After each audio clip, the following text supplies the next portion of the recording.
It's the lead play in our offense. Tell the tackle to take the defensive end if he's over him. If he's not, you drive down on the first man who is inside. Fullback, we tell him to take the first man outside the offensive tackle. No one shows. He goes right by this and steals inside. If the YN has the linebacker taken out, he cuts inside. If the YN has the linebacker in, he comes all the way around. If you look at this play, what we're trying to get is a seal here and a seal here and try to run this play in the alley.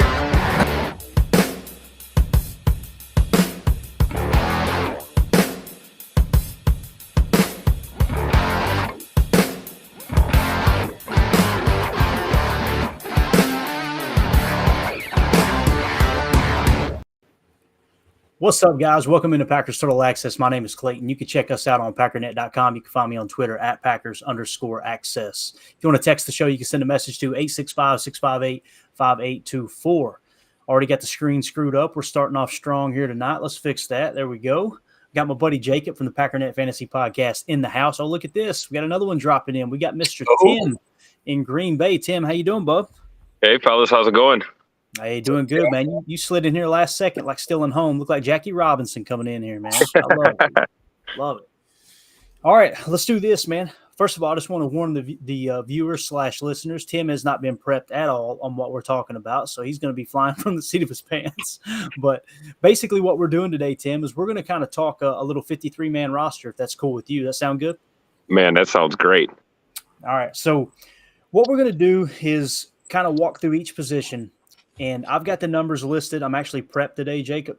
I've got it to where I've got the numbers of the number of players at each position that the Packers kept last year, okay? And then we can kind of adjust as we go along. And I cheated a little bit. I actually went over to Paul Brettle's article and kind of dug through his information. So everything he said, it really makes a lot of sense to me. There might be one or two things I would change.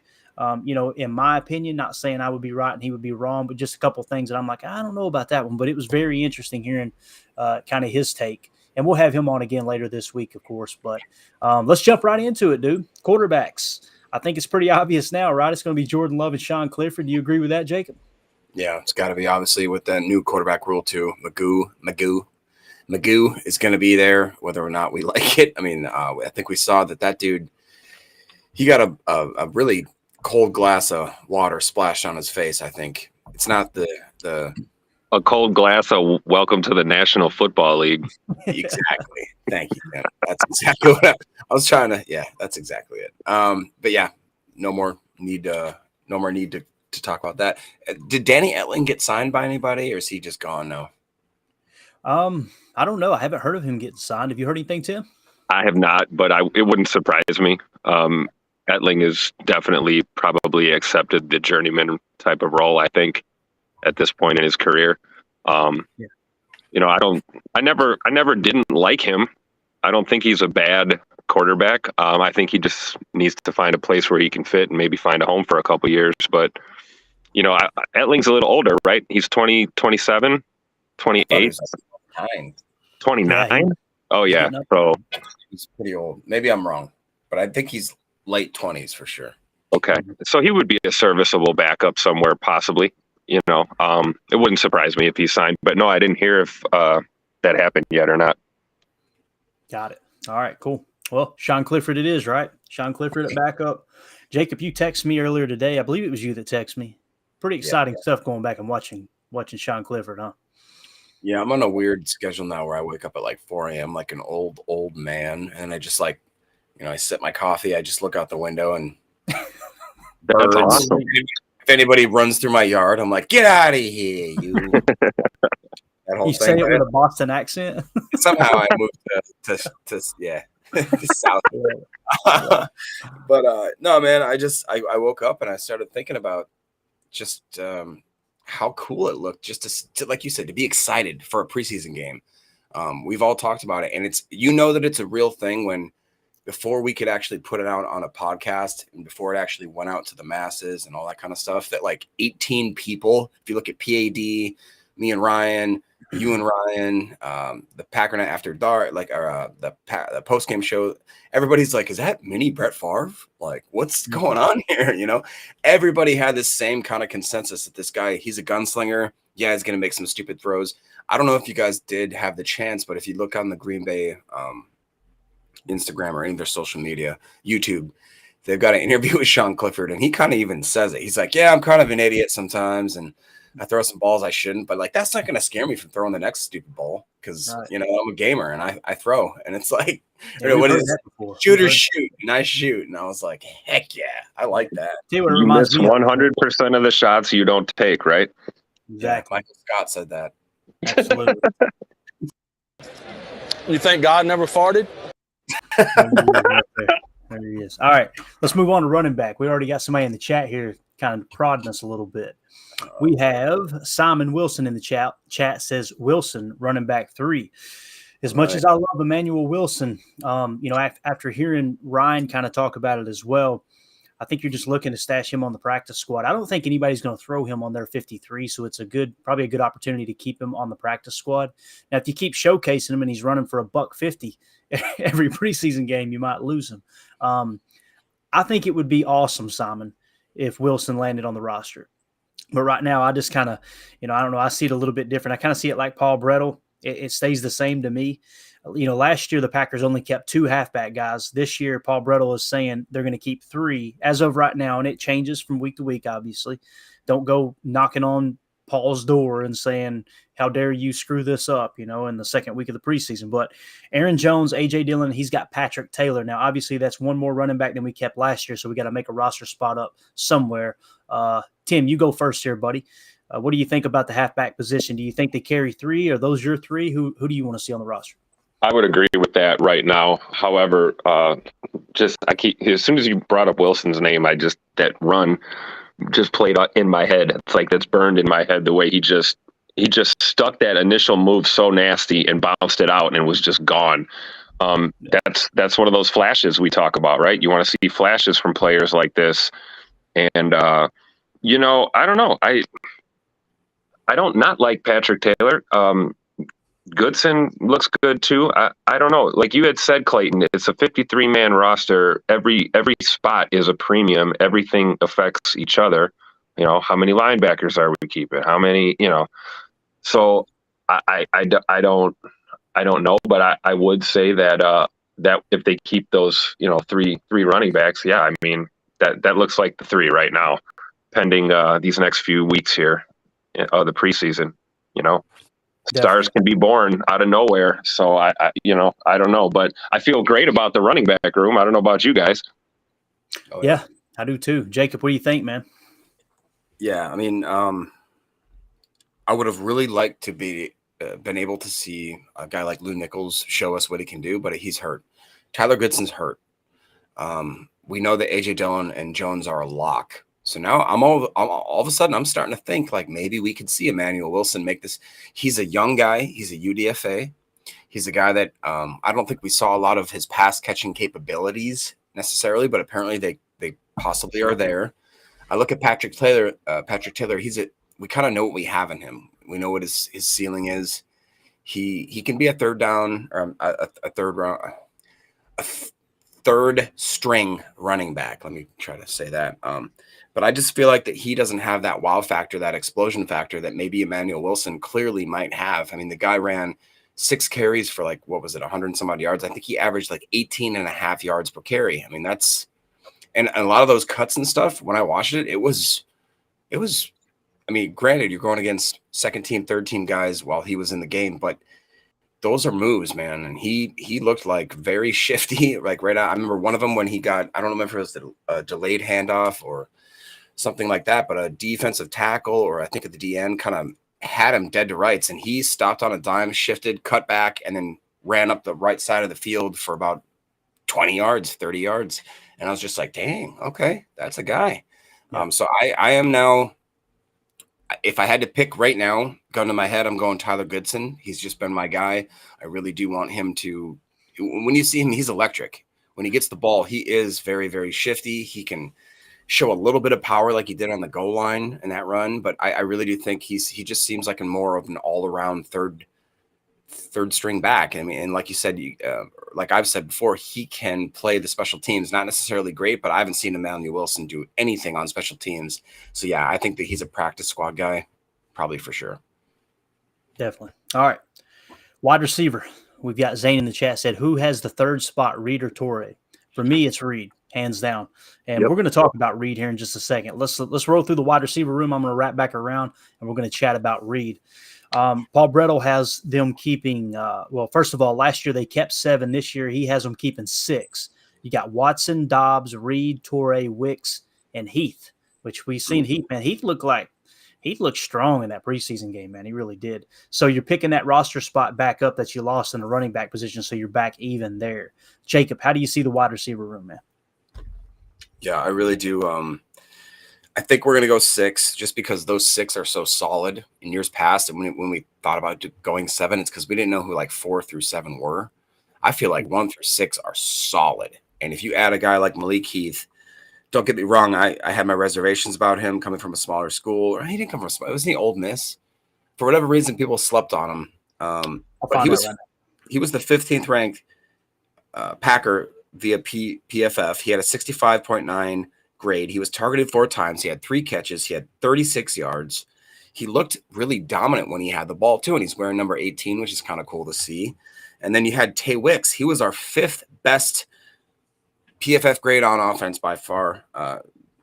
Bengals against the Bengals, obviously, a 76.3 grade, and he looked electric when he got the ball. I mean, that quick slant that Clifford sent to him where he just took it and made like 2 guys run into each other and then ran down the field for like, I don't know, it was like 30, 40 yards. I mean, that just looked impressive. And then you got guys like obviously Romeo Dobbs. He just looked like what Romeo Dobbs, an extension of a second-year wide receiver that you would hope he'd make. You know, a couple of those balls, like the touchdown, I wish it was a little more thrown a little bit farther, but he made a great play on the ball. The guy is, I think, severely being slept on right now. Again, I just checked before we started the stream. DraftKings, if you want to place a bet on him right now for his season over-under of yardage, it's 550.5 for Romeo Dobbs. I just can't believe that. They are sleeping on this guy. They are sleeping on this offense. That being said, Christian Watson in DraftKings right now is only at 825.5.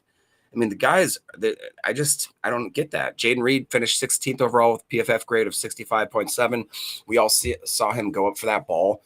He's at, 5'11" tops? The guy can jump. He's got moxie. He's got swagger, dude. And I'm excited. He plays loose out there. There's no doubt about it. Very loose. And then I'll just quickly end with Torrey. Torrey had the 11th overall PFF grade, 71.4. He had 3 catches, 56 yards, targeted 4 times. He had a kick return of 50 yards. Looked good, added 8 pounds.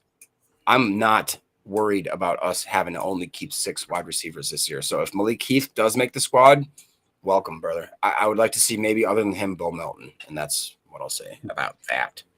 Got it. Tim, what do you think, man? Anything we're overlooking there with the wide receiver room? What do you think about it? I'm glad you brought up my boy, Bo Melton there, Jacob, because he's one of my under-the-radar guys to kind of keep an eye on. And hopefully at the bare minimum practice squad material. But I agree. I don't think we need to keep, if it's going to be 6 or 7, I think, we're going to be all right. And that may very well be a spot that they look at and go, hey, we'll keep one less wide out if we need to carry maybe another back or we need to, somebody else on the defense. So I'm with you too. I think my third would definitely be Jayden Reed right now. / Samari Toure. Dontavian Wicks is exciting. Malik Heath is exciting to watch. I love these young receivers, man, because, even Dre Miller. I mean, I keep bringing up his name. There's just something about, maybe it's just getting there. I got there I think the morning after he landed in Green Bay and just watched his first practice and his first approach. And that guy caught everything that day and just looked really good.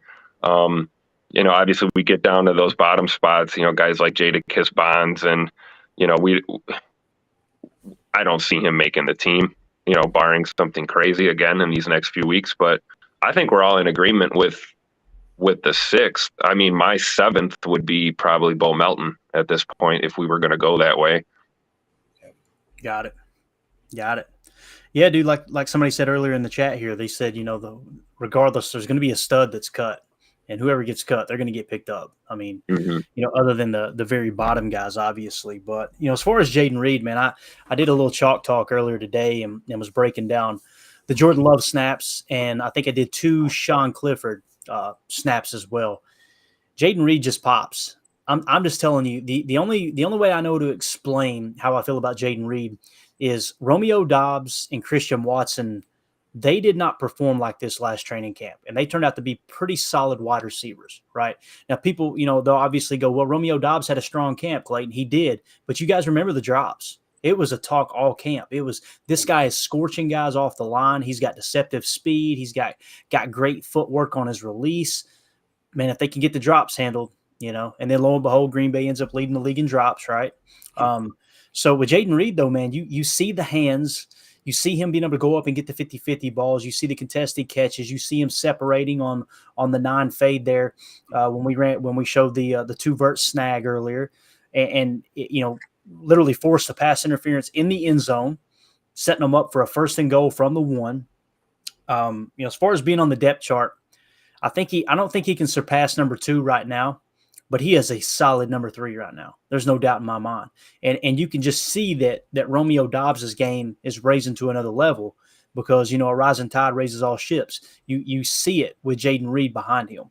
Again, I think he's just way ahead of where those guys were last training camp. And he does everything well. Like when you look at his game on that jet sweep, when they ran that little fly jet motion or whatever, there was not much there, and he made something out of nothing. Like, I think he got 7 yards on that run, 6 yards on that run, and there was nothing there. Luke Musgrave had a horrible rep right there. And other than that rep, I thought Luke Musgrave had a pretty good day blocking, both in pass pro and in the running game. But, man, Jayden Reed, I don't know, man. I think we got something there. I'm excited about it. I'm excited to see what he does. I'm excited to see him in the regular season and how much of this offense he picks up. Right now, the game doesn't look too big for him, man. It doesn't. It looks like he can handle everything they're throwing at him.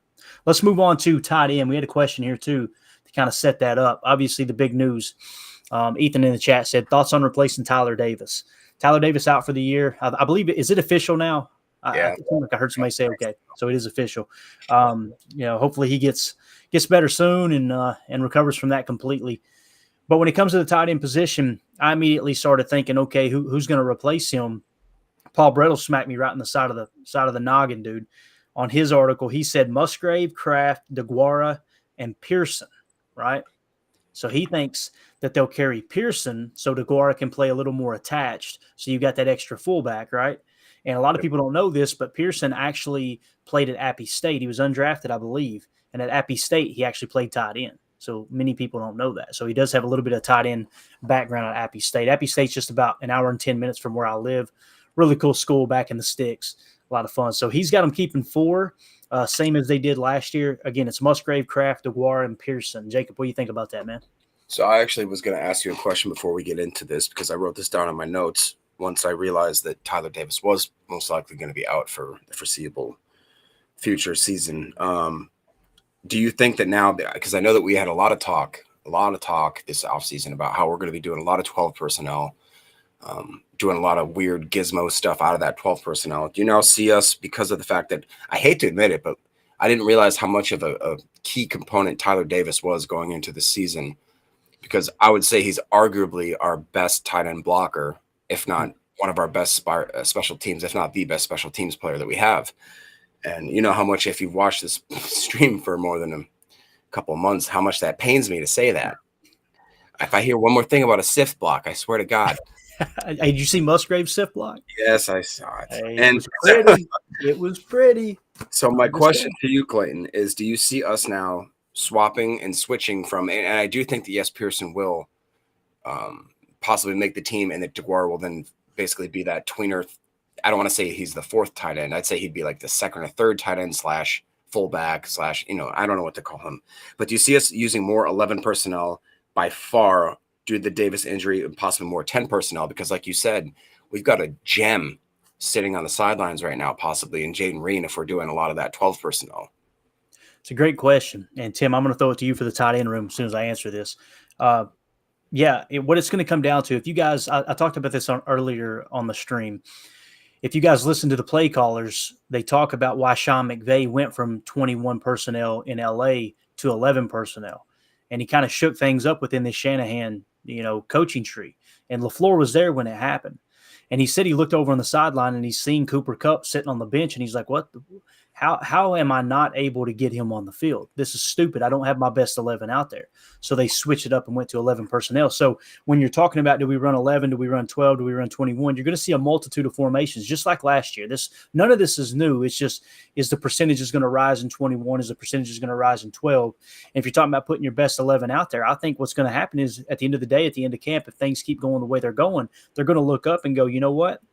Our best 11, no pun intended, is 11 personnel. What it comes down to is Jayden Reed or Tucker Kraft. Who would you rather have on the field?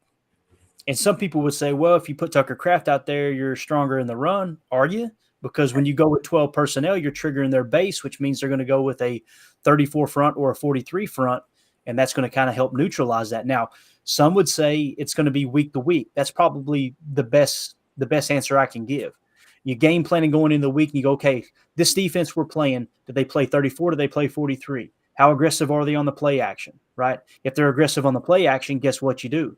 You go out there with your 12 personnel and you run a lot of boot, right? Which I loved seeing that boot. Wasn't it funny the other day somebody asked us, Tim, I can't remember if it was you or who it was, but they said, Lombardi's power sweep, that was the staple of that offense, just like Lombardi said on the intro. And whoever it was said, what do you think is going to be the staple of this offense? It might have been Andy. It might have been Andy in Kansas that asked it. And I said, it's going to be the boot. It's going to be boot drift, boot dagger. It's going to be these play action. And I love that they're running the boot to the left. When I did the chalk talk earlier today, I drew this direct parallel. I wanted to go split screen, but I don't have the software to do it right now. And I don't have the computer to do it, which, by the way, it's on the way. It'll be here Wednesday, and we're going to gear this thing up. We're going to have some fun this year, fellas. I just dropped a pretty penny on this system. We're going to have some fun. So anyway, Tim, you remember this, I'm sure. You were there at training camp. Remember all the drills where Jordan Love takes the snap, turns completely around, chop steps over the foam bags, running, to his left, then squares up those across his body at the net, right? You've seen that last night or Friday night. You've seen that with the play action boot left. And with that boot, some people would call it a strike concept. Others would call it a form of drift. All it simply was a 9 route with Christian Watson. And then you had the basically the crosser, the climb coming across with Romeo Doubs, and he hit him in triple coverage. When I say in triple coverage, he found the window, right? But that's going to be the staple of this offense. So if you're running 21 personnel, a lot of 21 personnel, then guess what happens? That's that you're gonna be able to get them to tug up on that play action. It's going to make them very vulnerable to the play action pass, and all that I think is going to be week to week. Basically, is how I see that. So it's going to be fluid, but what it really comes down to, Tim, is who would you rather have on the field, Jayden Reed or Tucker Kraft? That's the way I see it, or Josiah DeGuara or Jayden Reed. You know what I mean? But how do you see the tight end room, man? Do you think that Paul Brettle's spot on with Pearson, or do you see it a different way? Because, man, there's some big boys out there in that tight end room, aren't there? There sure are, and I do like Pearson. I do like that as an initial response. I mean, this is kind of fresh news here, and it kind of brings me to something I wanted to say is this is where I look for who's going to step up and fill a void. It's not too late for a guy like Tucker Kraft to commit himself to being a better blocker and to stepping into a role and maybe getting himself some more snaps here as a rookie by, we got a few weeks left here. We got 2 more preseason games. There's a lot of ball left before week 1.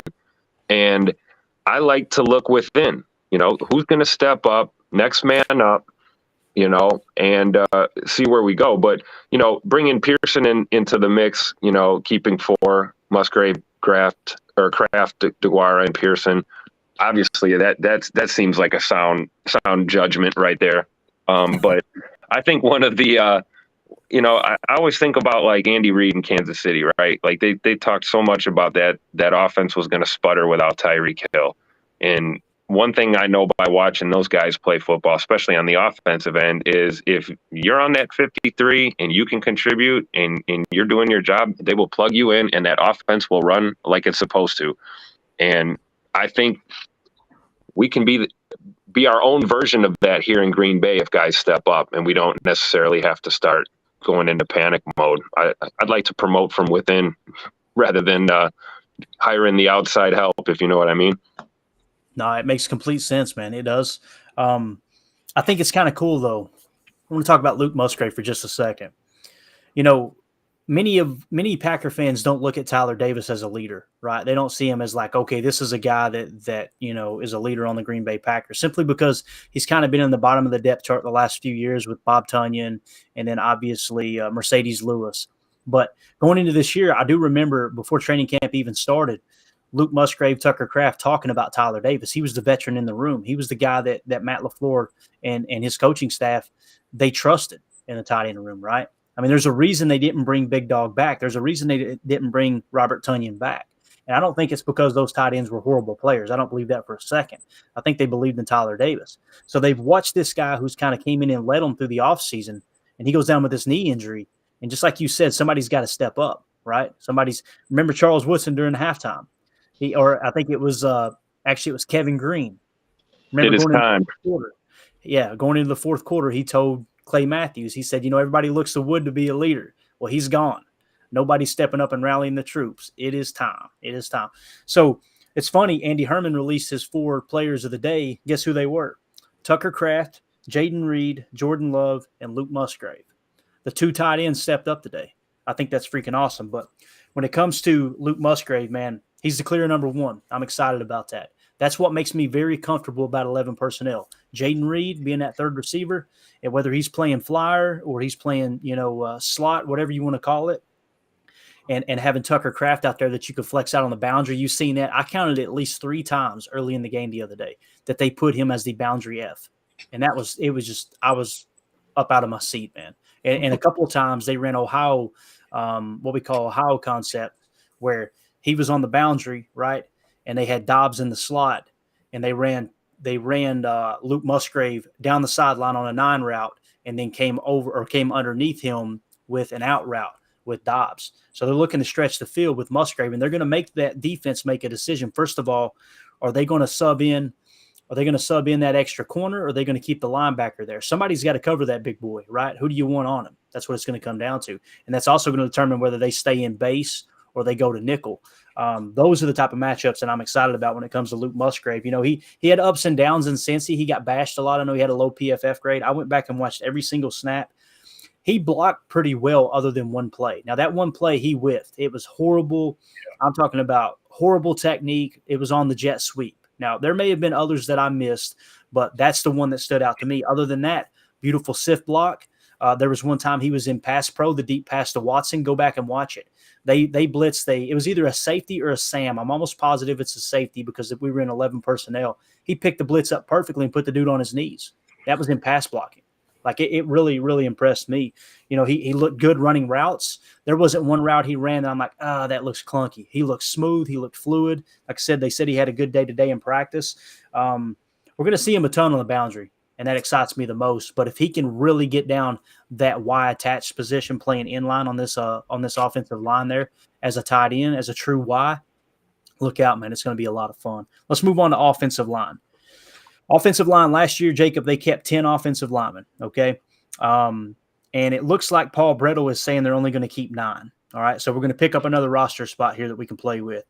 He's saying Bach, Jenkins, Myers, Runyon, Tom, Nyman, Walker, Caleb Jones, and Sean Ryan. Those are his 9. And again, we kept 10 last year. He's saying we're going to keep 9 this year as the roster sits right now. What do you think about the offensive line, Buck? It's hard for me to argue with that. It's just that I really can't understand Sean Ryan over even a Royce Newman, possibly a Jake Hansen. I mean, Sean Ryan has shown me nothing other than the fact that he's a semi-early round draft pick and that we just don't want to cut bait yet. But I just feel like he has shown us nothing to make us keep him on the 9-man league or part of the 9. I don't know. That's the only thing I have an issue with. Otherwise, I agree with him 100%. Got it. Tim, what do you think, Buck? I'm with you on the Sean Ryan thing. The one thing I would say is he definitely is having himself a better camp this year than the non-existent camp he had last year, basically. And we also know how the Packers feel about, their draft picks and guys that are project players, and that they intend to invest more than 1 year of development into. That could be why I see him sticking around. But I'm with you too. I mean, if we're going to go 9, those seem like the 9, barring anything crazy. Did we get an update on Caleb Jones' ankle? Is it not super serious? Was it just a sprain or? I haven't heard anything else. Have you, Jacob? I don't think it's super serious. It did say that he might miss a little bit of time, but I don't think that it was super serious. There was also Tenuta. Is he done? I believe I thought that he had a wrist injury, but if he didn't, he was one of our highest graded. He was 4th overall, 76.5. He had a 56.3% or 56.3 pass blocking grade, but he had an 81.4 run blocking grade, which is, kind of cool. I think Ryan actually talked about that this morning on his podcast, and he's like, "What are you doing having a high run blocking grade?" He's like, "Get out of here. We don't do that in Wisconsin. Come on, man." But yeah, man, Sean Ryan, he was 21st overall. He had a 63.2 overall offensive grade, 55 pass blocking grade, and a 63.7 run blocking grade. And he did all that on 48 snaps. He had more snaps than almost any other offensive player. So they really do want to see what they have in him, I think. But to me, I'm not sold at all. Gotcha. Yeah, I agree. And they're clearly giving him the opportunity, so maybe he can sell us here these next few weeks. But yeah, I mean, I agree with you. But like I just mentioned, I think it stems from him being a draft pick, and also just the fact that he did show improvement early in camp this year. I mean, you even talked about some of the pancakes he had working against the D line. So time will tell. Let's see what happens with him. Yeah, definitely. Simon in the chat said may put a 6 lineman out there too if we need a true blocker. Dude, bring back those elephant formations, man. I'm all about it, dude. Throw them big boys out there and let them eat. Give me a Kevin Berry this year. That's what I'm needing. That's definitely what I'm needing. Simon also said in the chat, Ben Ness jersey already. That's fast, impressive. Not joking around. Serious Packer fan pod. Love it. Appreciate that, man. Yeah, the wife surprised me with that one. I was excited about it for sure. Let's see. He said, love Musgrave. Going to be honest, concerned about Kraft. Could be good long term. Not sure about year 1. I agree. I think Kraft could develop into something. Right now, I just don't see it. I'm not seeing it at the moment. Go ahead, Jake. I just think that we all, and myself included, when we drafted Tucker Kraft and we drafted obviously Musgrave, we're like, oh my God, Travis Kelce incarnate. Like, typically no rookie tight end does well at all. Usually, I mean, like statistically, PFF wise, statistically, I mean, we need to give this guy, like we talked about, it's the hardest position arguably to learn, just being thrown in as a rookie. Because you have to learn, you have the offensive, you have the defensive, or the offensive schemes. You have to be able to read the defense. You have to be able to run block. You have to know what the whole playbook is, basically. That being said, and I think Musgrave is only showing such promise because he's a physical freak. The guy is running faster than most people on the field. So maybe that gap isn't as large for him to have to close, because even though he may be new, maybe he doesn't know the playbook as well as other guys. He's just so physically freakish that he can just run away from guys. So we need to pump the brakes. I think that Tucker Kraft is a guy that I'll give till mid next season before I really make a decision on him, because that's I don't know. I think that's fair. Yeah, no, it makes sense. It does. Dakota said, I would rather have Ryan than Newman. He also said, let's see here, Ryan's showing improvement. Newman is doing the exact opposite. We'll know more after preseason week 2. I think it will be a good gauge. I've got to agree with Dakota. When I seen Newman on Family Night, it was eye-opening to me. We watched it up right here, Jacob, on this podcast. Ryan was on with us, and we were going, what is Newman doing? When they ran that little stunt, it was like he had never seen one before in his life. Hello, Newman. And then when you hear about the Ryan camp updates, granted, the Ryan camp updates are kind of coming in a little bit different when it comes to Sean Ryan. It seems like he is starting to take a step forward. Right. But yeah, we'll see. All right, let's move on. We're kind of falling behind here, so let's try to go a little bit rapid fire if we can.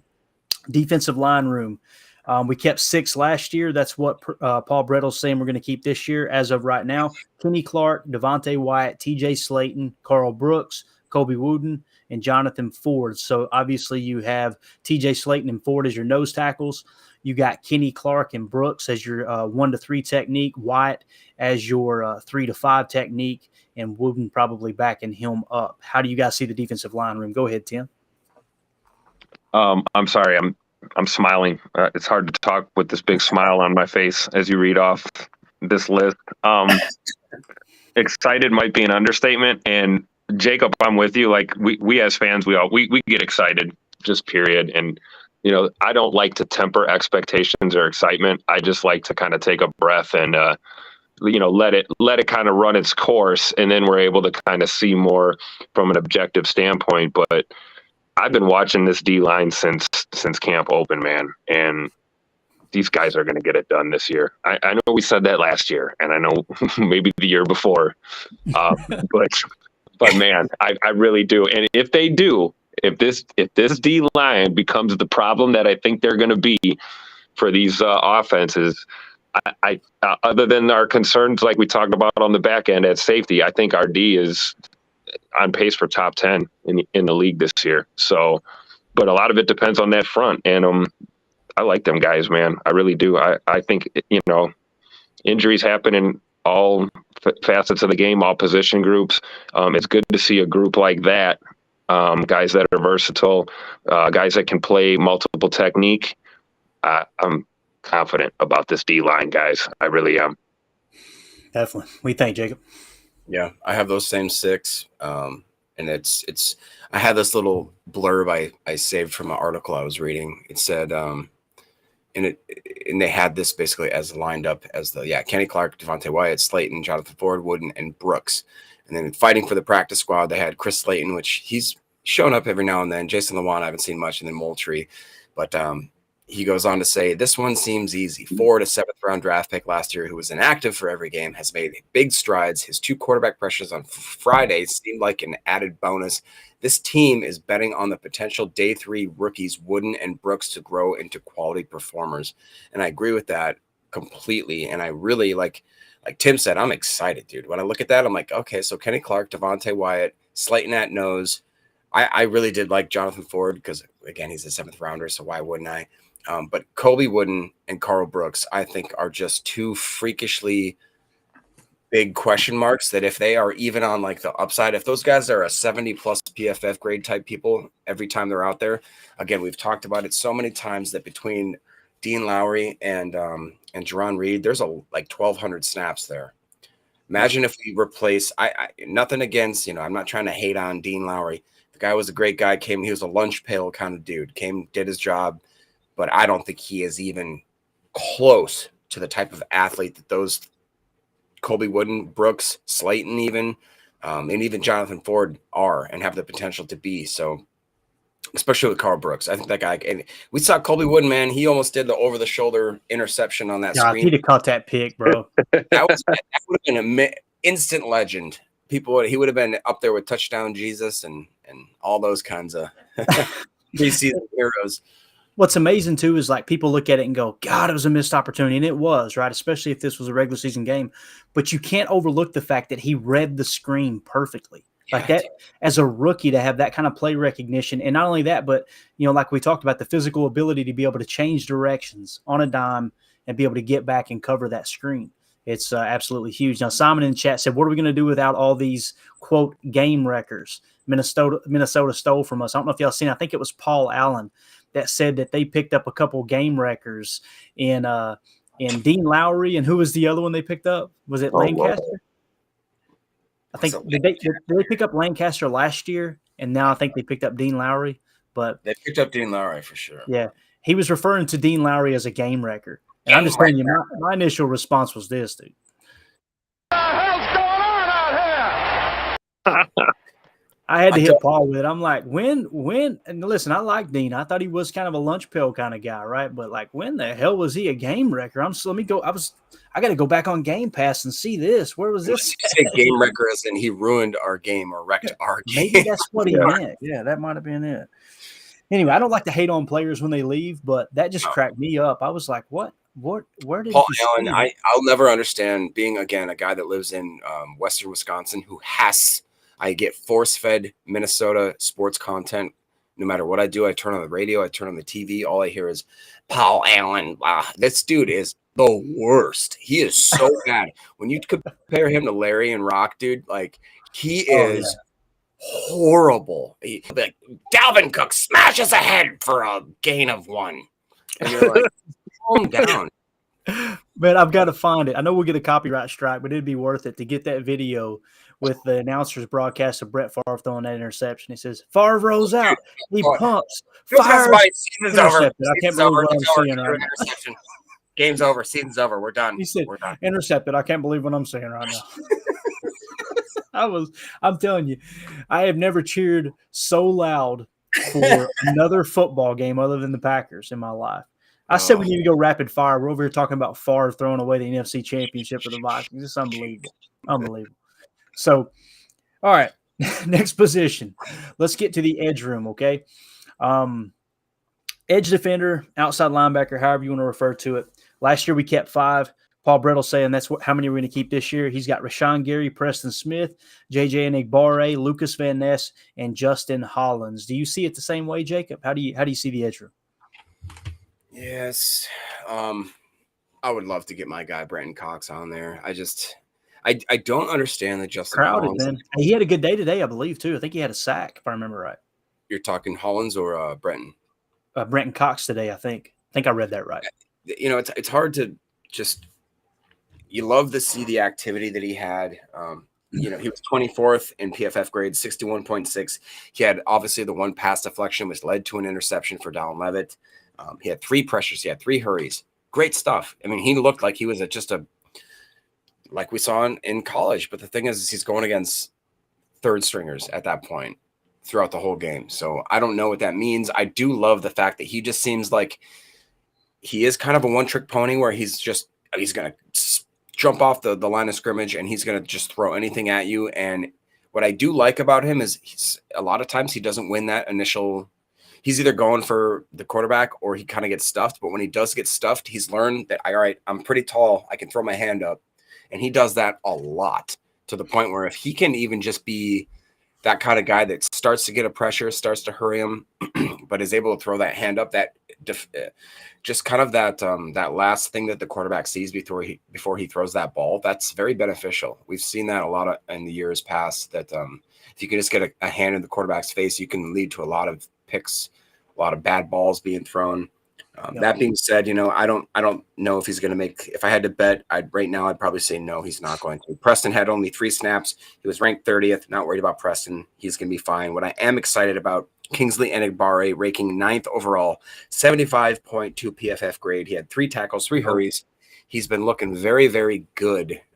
He's been, again, one of my guys that I've had in my I think as JJ says, I've been driving the bus for that guy, the fan bus, since he got drafted, since I knew how to pronounce his name, Clayton. And besides that, I'll just talk about LVN, man, the Loch Ness Monster. I've been very underwhelmed. I don't want to start getting on that Ryan type stuff where I'm going to say that, you know, like it's a drug or something, Tim. That Ryan stuff. that Ryan stuff. I don't want to start snorting that Ryan stuff, but 34th overall in PFF grade, 40.8. I will agree. It seemed like I think Ryan talked about it either on Packard After Dark or maybe this morning's podcast where he just said it looked like they asked him to go out there and start using. They said, go out there and try to figure out more stuff you can do, add more tools to your toolbox rather than just go bull rush them, dude. We know what you can do we know that you can literally just bull rush these guys into oblivion, but we want you to like build your repertoire and all that kind of stuff. No, just go out there and start smoking people. Year 2 in the off season is when you can start building that. Right now, we drafted you to be a bull rush freak who can set the edge, hopefully, and play multiple positions. So please go out and do that because otherwise it makes our first round draft pick look really stupid. So, and if you're the coaching staff telling him, go try to chop more hands and do swim moves and do this, do spin, just let him do what he's naturally gifted to do at this point, and then we can build it off after that. Yeah. Tim, when it comes to the edge room, dude, I think the bottom half's going to matter. Like Baz said on the pod the other day. We had a rotation. I think it was 35% of the time we had a backup rotation of edge defenders. Might have even been defensive line coming in to rush the quarterback. So, if you do the math, obviously 35% coming off the bench. That means the starters got 65%. 65%. All right. So, just saying, Tim, how do you see the edge room, Bob? Well, I'll tell you, to me, it looks like if we're keeping 5, there's 4 locks. I mean, Gary, Preston Smith, JJ, and the Luke Ness monster, they're locks. So we're really looking at that 5th spot. And I think with, guys like Hollins and Bretton Cox, I think it's going to come down to, like we were alluding to before, that, there's still a little bit of camp left, who can make strides. I think Bretton Cox has been stepping up almost incrementally day by day. So he's going to make that a tough decision for our staff. But I don't know, man. I don't know how you guys feel, but I'm comfortable saying it just right now. I don't care if I'm wrong, but Rashawn Gary's going to play week 1 against the Bears. I can just feel it in my gut. I don't know if he's going to start. I'm sure he'll be on a snap count, blah, blah, blah. But that dude is going to be suited up, ready to roll week 1. There's not a doubt in my mind. So I'm excited about edge, almost as excited as I am about the D-line. So it's going to look good this year, guys. Yep. I agree. I want to comment on what you said, Jacob. You mentioned Lukas Van Ness, right? And how he kind of was underwhelming, if you will, right, in the first preseason game. And this is kind of what I came away with. I watched all his snaps. I went back and watched them, and I took a bunch of notes. And you got to ask yourself, okay, where is he on the depth chart now, right? And when you look at this depth chart, obviously you got Rashawn Gary, like Tim said, if he's healthy, right? You're going to have Preston Smith. I think you got JJ and Igbare ahead of Van Ness. I believe that. And then you'll have Van Ness and then Hollins. Hollins is he may be behind Hollins. You know what? If he's one of those guys that, all right, let's treat it as a developmental year, and he can be a part of that 35% rotational aspect of the pass rush and coming in on some of those downs to spell Preston and Gary and even in Igbare, so be it. But as far as what happened in Cincinnati, it was a rough game. It was a rough game for Van Ness. He didn't do everything horrible, though. He had ups and downs, much like Luke Musgrave did. But to me, he seemed like he was overwhelmed mentally, okay? And that's a good thing. Like, I would rather him be overwhelmed mentally than physically. Yeah. There's not one time in that game that I said, oh, yeah, boy, these guys are stronger than you up here. Not once. Like, he held his ground when he rushed the quarterback. We watched it back on tape yesterday, Jacob. We seen the tackle put him in a headlock, didn't get called for the hold. That's okay. It's preseason. Let the boys play. I got you. But, yeah, to me, he didn't seem overwhelmed physically. It was just mentally. Also, like I said, he looks like he's physically capable to play in the NFL. So if he has to kind of take a step back like Rashawn Gary, that's a great position to have to do that. I mean, it really is, because look at what you've got in front of him. There's no reason to rush him, right? I'm not panicking on him yet. I think he's going to come back knowing his work ethic and everything in the scouting report. I think he's going to come out this week, get a few more snaps, turn that boy loose, and I'm eager to see what he can do against the New England Patriots going into this game. So I'm excited about seeing that for sure. Let's move on to inside linebacker. Paul Brettle's got them keeping 5 this year. Last year, they actually kept 4. Okay, so we're losing a spot here. He's got Devondre Campbell, Quay Walker, McDuffie, Eric Wilson, and then Tariq Carpenter. He's got him making the roster. Now, the fact that Carpenter actually played safety in Cincy, that says a lot. That versatility, man, it's important. You get 1 or 2 injuries in a game at a specific position, and it's important to have those hybrid-type players. So Carpenter, obviously, too, you got Tyler Davis now out on special teams. Is Carpenter, on that level of Tyler Davis as far as special teams goes? Those are the things you got to take into consideration. But as far as inside linebackers, do you think they're going to keep 1 extra, Jacob, like Paul's talking about, or do you think they're just going to go with 4? Man, I really want to find a way to keep Tariq on this team. I mean, you can't help but pull for the guy. I mean, he's the dude that got drafted. They show him wearing a Packers jersey when he's like 5 years old.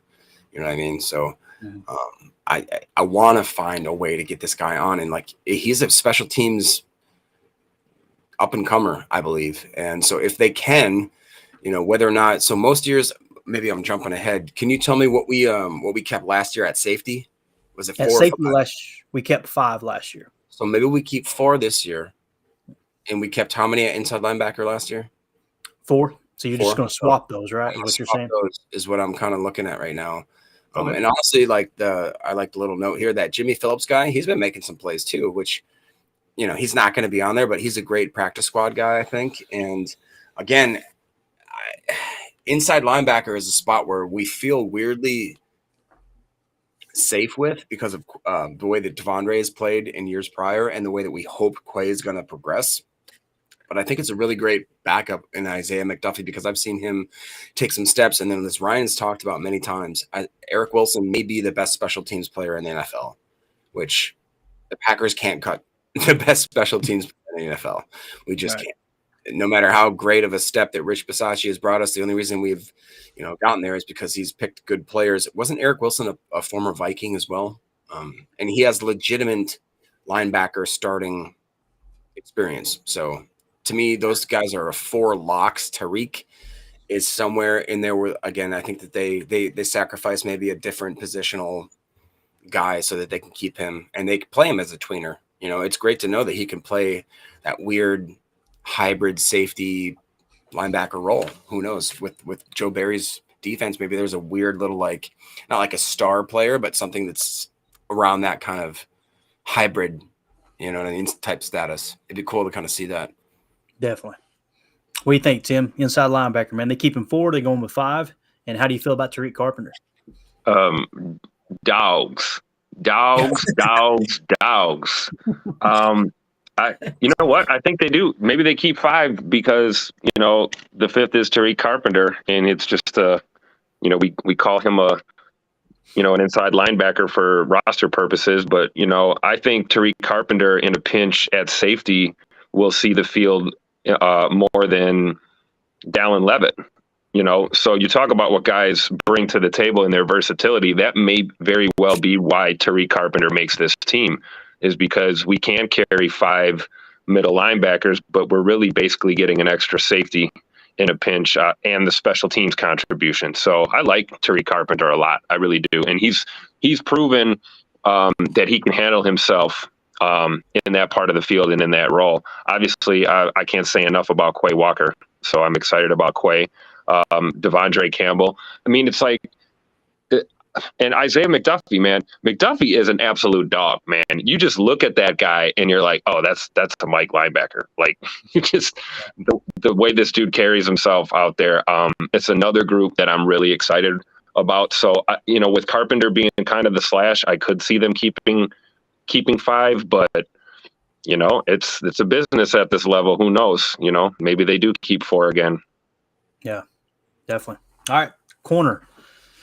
We kept 5 last year. That's what Paul Brettel has them keeping as of right now. We got Jair Alexander, Rasul Douglas, Keyshawn Nixon, Carrington Valentine. I grin every time I say his name, man. That boy balled out. I can't wait to watch him again.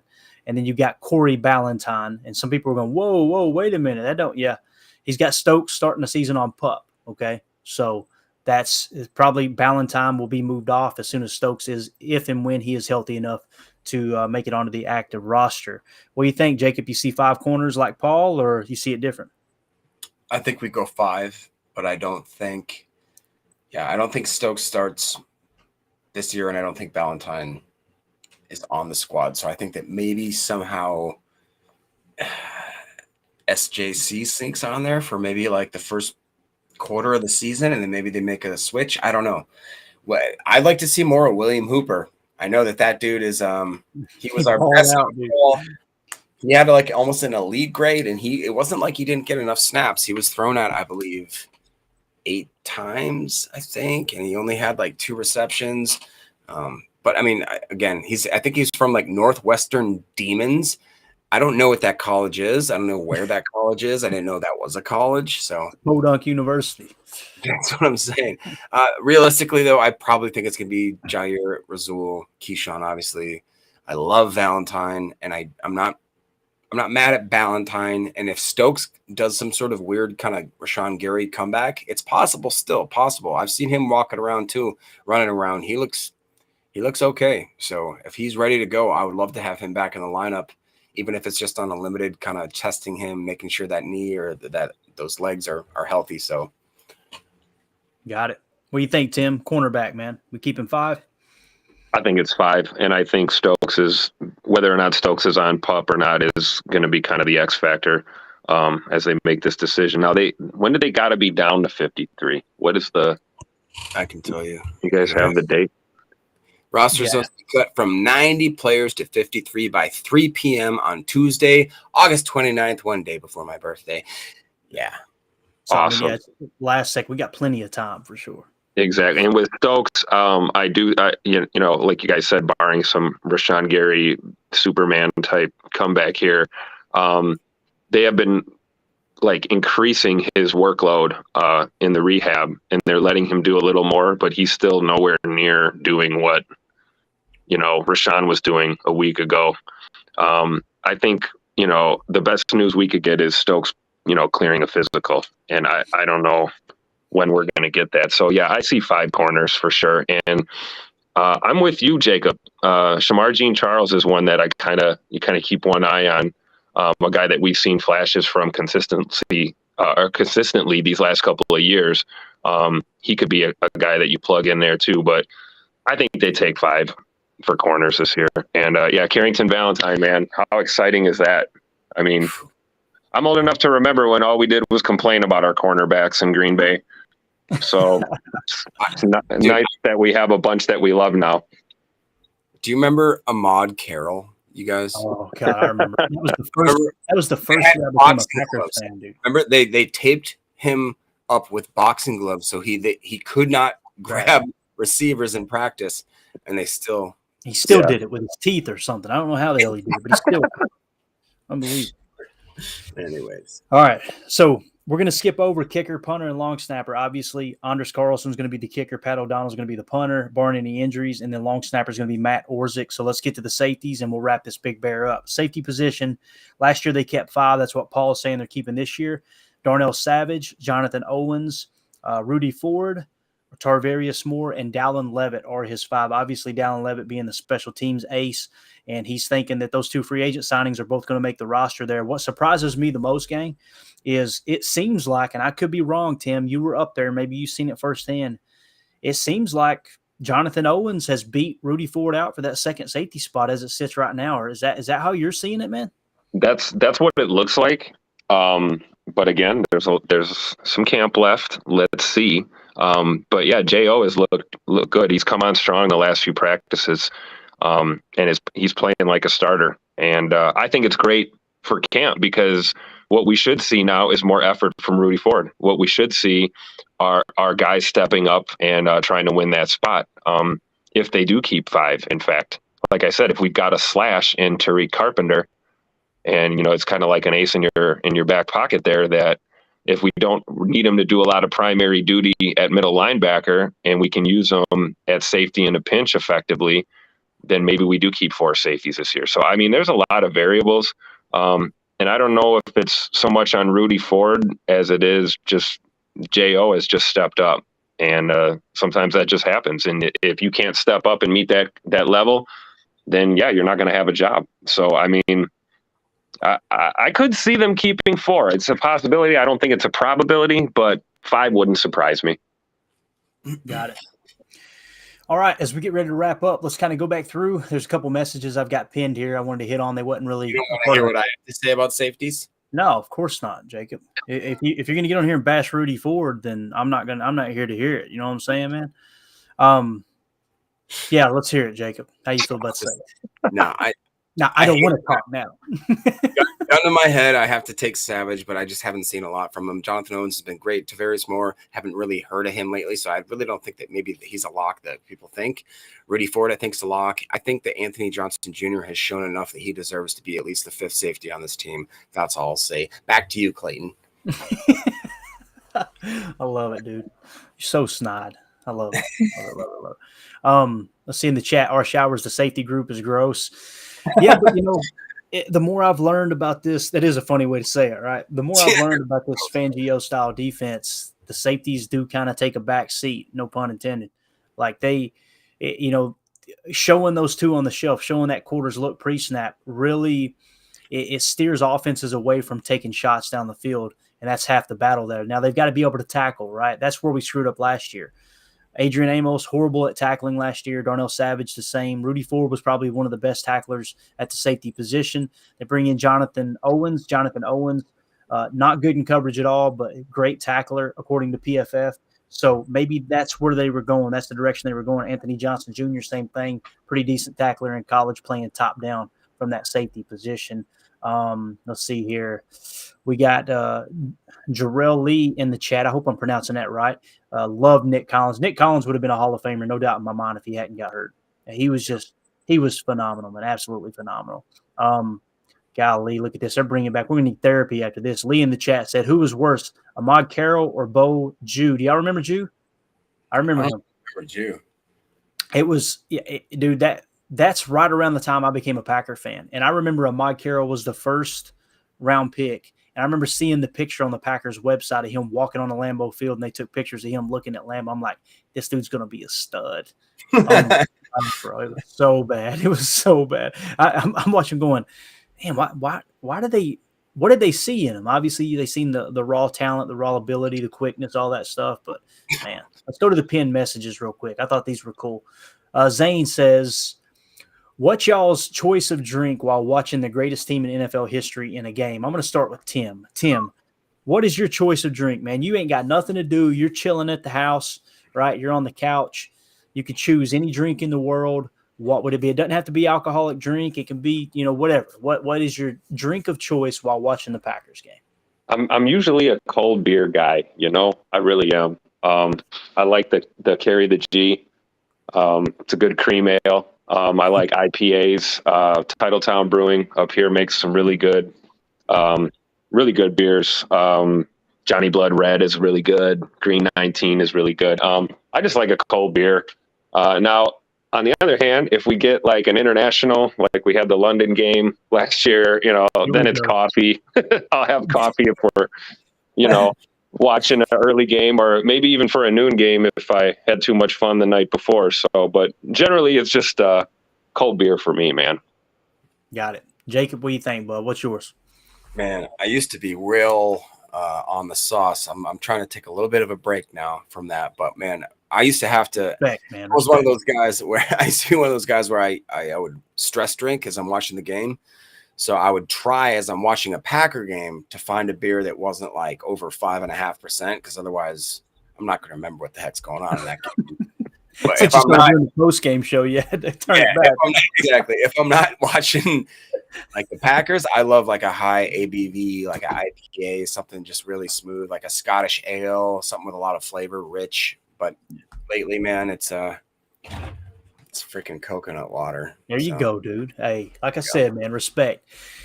There's been multiple times in my life that it was brought to my attention by my awesome wife. Like, hey, look, I know you don't have a problem, but let's turn it back a little bit. Hey, I got you. No problem. I like a good challenge. Let's do that. Let's turn it down a bit. Mine, hands down, there is nothing but now. I can't get it down here. If anyone's listening and they can figure out how to get it to me, I would love to be able to do that. I don't even know how to pronounce the company, the brewery. I think it's New Glarus, but Spotted Cow. Bro, I can send you that. You know that. It's illegal. You got to make that happen, Jake. Dude, Spotted Cow. I'm telling you, 1919 Kitchen and Tap, a bowl of beer cheese soup, a side of cheese curds, and that elk stroganoff, and just a fresh poured, perfect. I'm talking about perfectly poured Spotted Cow. I'm in heaven. I'm literally, I'm just over there grinning ear to ear, dude. Look like a spit watermelon, bro. New Glarus too it's a very hometown Wisconsin beer company. It's been so highly sought after that people have tried to buy it and then sell it across state lines.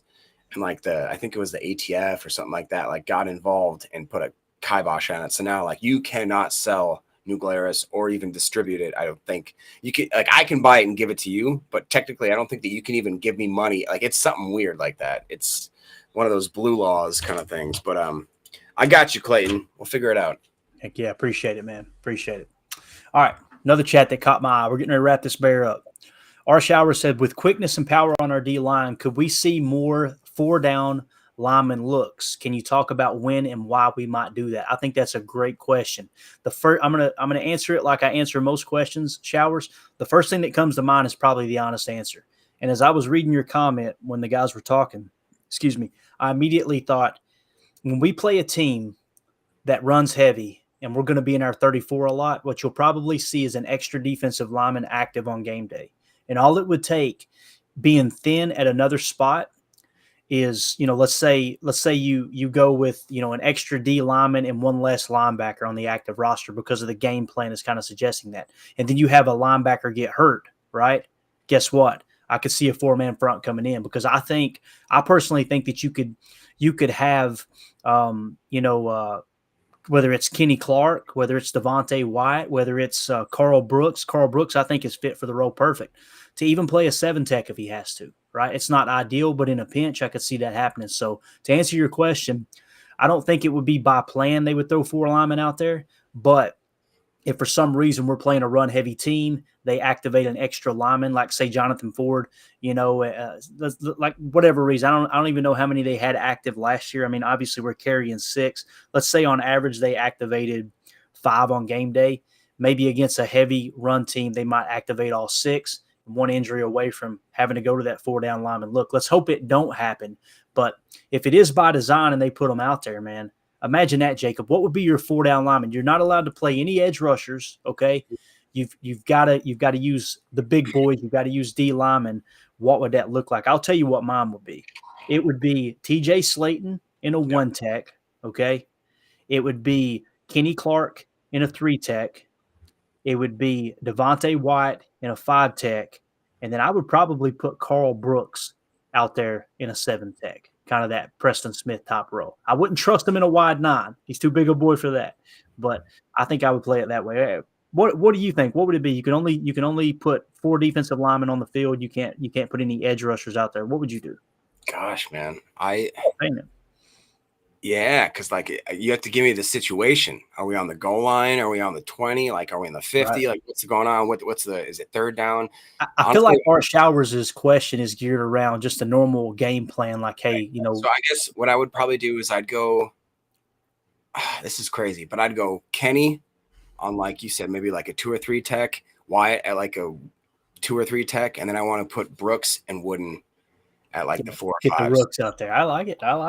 It'd be freaky, man. Like, go ahead and try, because I guarantee you that the center and both the guards are worried about Kenny and Wyatt, and that just means that all you got to do for Wooden and Brooks is just take care of one dude. Yeah, all right, let's go. And maybe going on that inside, like you said, the inside technique, and then, oof, that's crazy to think about, though. Good question, isn't it? I love questions like that, because first of all, I try to make it realistic and go, okay, what situation would it be? But then again, if they did throw, I mean, you see they threw like a NASCAR package together and that Psycho look years ago, right, where they have 1 down lineman and a bunch of linebackers. Why not take it in the opposite direction? I don't think it's ideal, but I wouldn't put anything past this defense. I think they're going to change some stuff up this year. I really do. Whether it's on the front. I list those 4 because I really wanted to put Slayton in there, but I couldn't find a way. Like, you know what I mean? Like I said, if it's a passing down, that's my group. If it's a running down, I got Slayton in there somehow, maybe pulling him for one of the rookies, and then popping out Wyatt to maybe more of like a 4 or 5 technique. Got it.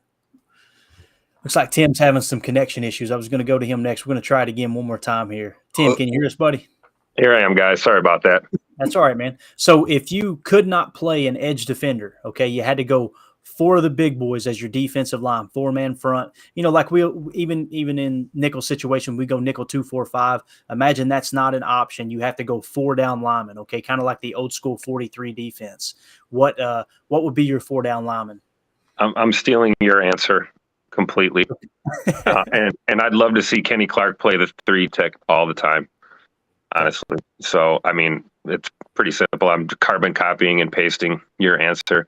But of course, I want Keyshawn nickel blitzing all day. So, right. I mean, that was fun the other day, wasn't it? Yeah, man. Yeah, I'm excited about that too, man. I think you're going to see a little more of that nickel blitz, and they'll do a little fire zone on top of it. I think it'll be a lot of fun, man. A lot of fun. Last comment that I pinned here, and then we'll go back to the chat. Make sure we didn't miss anything else. Zane said, "Happy early birthday, Jacob." What day is it again, Jacob? August 30th. August 30th, right around the corner, man. And you're going to be 72. That's wild, dude. Wow. I think exactly half of that, 36. For real? Yeah. I can't do the math that quick. What is that? I think that's right. I think it's right. Now you don't know. Oh, God, okay. we are educated in here, boys. All right, going back to the chat. Want to make sure I don't miss anything here. Let's see. All right, yeah, picking up right where we left off. The guys, they're learning in the chat. They know when we hit that hour mark, just stop commenting, which is freaking awesome. That's what I'm talking about, man. Appreciate you guys helping out with that for sure. Let's see. Great front seven takes pressure off the back end. And then Dakota said his drink of choice, Dr. Pepper, baby. Dr. Pepper. That's the best soda out there for sure. Just what the man. I used to be a big Diet Dr. Pepper guy. Loved it, dude. Loved it. And now I'm on Diet 7-Up. That's my drink. I don't know why, but it is. Why diet? Dude, you kidding me? Look at these. I got more chins than a Chinese phone book, bro. Diet's worse for you. It's like getting old, dude. Getting old. Diet's worse for you. They give you more sugar without even giving you. It's something I don't know. I don't want to turn this into a health podcast, but I did discover that diet soda was actually making my sugar crash. And long story short, my body recognizes the artificial sweeteners as real sugar, so it pumps insulin, and that extra insulin bottoms me out because it's not actually sugar, as silly as that sounds. So figured that out. I was getting the shakes real bad and was like, man, I think I'm about to have a heart attack or something. Blood pressure was all the heck. But anyway, people are like, why are we talking about this? I don't know. You tell me. Drink some water, Clayton. Just drink some good old American water. I do, man. I drink 120 ounces of water every single day. Every single day. That's why my head's so big, I believe. But anyway, Eric Sutherland in the chat said, I've got kids almost your age, Jacob. Think about that, dude. That makes me feel young. What it is. Thank you. Appreciate that. Eric's the wise man in the group. All right, parting thoughts. Let's wrap this big bear up. Jacob, you got anything? Obviously, set it on the ticker down here. Packers returned to practice today. Those players of the day were tight end Tucker Kraft, wide receiver Jayden Reed, quarterback Jordan Love, and tight end Luke Musgrave. Obviously, looked like the tight ends really stepped up. That was according to Andy Herman. That wasn't just me trying to make a feel-good story here. Seemed like these tight ends stepped up for Tyler Davis today. And we got the Patriots game coming up Saturday night. It's going to be 7 p.m. Central, I believe, at Lambeau. Excited to see that. But we also have joint practices. Go ahead, Jacob, with your parting thoughts, and I'll talk about the joint practices. Yeah, man. I mean, I'm excited to see the tight end group rallied around Tyler Davis, and that they seem like they need to pick up the torch there and carry that. It's great to see. I think that it's a testament to show that this team, they got each other's backs. They're young. They're hungry. We've talked about it. I would like to see that this is an underdog type of team. And going into another joint practice, I think that's a lot of I'd like to see a breakdown of which teams are doing joint practices and which aren't. And then I'd like to track how their first 3 games go, because in my opinion, these preseason games, they only do so much. I think the joint practices are more of an experience type booster. And the more that we get these guys acclimated, the more we get them hitting each other, the more, or I should say other people, I think that just, there's no way that can't help us. I really, really think that the NFL has gotten so patty cake. They only are allowed to practice this amount of hours for this amount of time. I think that you don't see them start to get into their groove until week 3, week 4. So if we can get in our mentality and physically 3 or 4 weeks prior to when the league does that, because of the fact that we're hitting in practice, that we're doing joint practices, that we're doing the preseason games, I'd like to see us have that edge. So I think that this is going to be a great week. We're going to see a lot. We're going to notice, I think, whether or not guys are going to make this team going forward. And it's going to get pretty obvious, I think, the guys that need to get cut in the next week or so. And then it gets a little more interesting going forward. Definitely. Well said. Joint practices are going to be Wednesday and Thursday morning at 10:30 a.m. Central Time. Okay. So that's when the joint practices will be. I agree about the joint practices. You know, it's the reason you don't play your starting quarterback longer in the preseason is because he can get hit. You don't want him to get hurt. In joint practices, they got the red jersey on. The quarterbacks don't take the hits. Everybody else can still hit. And you get those one-on-one matchups. You can also script it in a way where you go, okay, here, literally, Matt LaFleur is going to go to Coach Belichick, and Coach Belichick's going to go to Matt LaFleur and say, here's what I need to work on, Bill. This is the key component for me. You know, I need to get Jordan in these specific situations and see how he can go through his progressions, whatever. And if Bill doesn't want to work on that, he will concede that though and say, okay, we'll work on that. How about you give me this situation that my team needs? That's how that stuff kind of comes about. But Tim, parting thoughts, man. Are you planning on trying to make it to practice, or are you tied up? I'm going to be there. I'll be there tomorrow morning, too. There's a practice tomorrow morning. We actually will have Commissioner Goodell will be in town tomorrow to shake hands and kiss babies or whatever it is that the commissioner does. Look good for the cameras. Kiss hands, right? I was going to say, shaking babies and kissing. So, but yeah, I'll definitely be there this week, guys. I'm looking forward to the joint practices. I'll be sure to watch for any incognito Patriots fans with video equipment. Make sure that they're not doing anything they're not supposed to. But no, it's going to be great. Just like you said, Clayton, having Belichick and his squad here is just going to do nothing but bring positivity to our group. Gives us a chance to tune up here. And I'm excited. I'll be at the game this weekend as well. So it's going to be a great week, boys. I'm excited. Got it. Good stuff, man. The only parting thought I have here before we wrap up. You think God never farted? There it is. Hey, Clayton, you got the one where Brett asked the guy if they had any left-handed footballs. It was on the same clip that I cut it from, but I didn't put it on here, man. I ain't got it. Man. He's talking to the ref. He's like, "Want my advice?" It's like, take 2 weeks off and quit. Yeah, take 2 weeks off and quit. I love it, man. Love it, man. It's good old days. All right, we're out of here, guys. Appreciate everybody in the chat. Way too many to mention. You guys are awesome. We did a live stream earlier. We actually hit an all-time high outside of a Packers post-game show with 80 live viewers. Subscribers, we're now over 900. So if you haven't subscribed, you're listening to this, you like this content, go hit that sub button for us. If you don't like the content, hey, just pretend like this didn't even happen, man. We wasn't even here, okay? And we appreciate you swinging by. But thanks to everyone in the chat. For those of you listening on the pod, thank you for making us a part of your day. Also, as Jacob is pointing off to the side, there is a QR code in the upper left corner. If you'll take your smart device, okay, not your Nokia brick phone, it won't work, but take your smartphone and scan that QR code. That's going to send you directly to Packernet Podcast, where you can find this podcast along with Ryan Schlip's Packernet Podcast, Jacob's Packernet Fantasy Podcast, Jake Shavink's It's Always Draft Season Podcast, JJ Leahy's Cheese and Packers Podcast.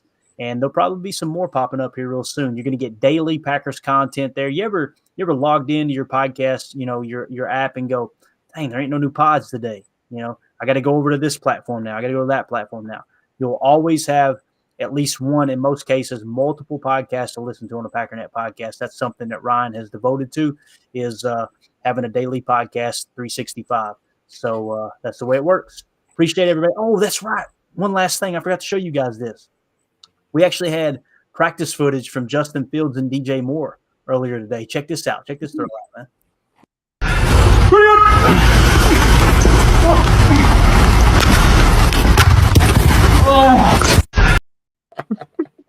There you go.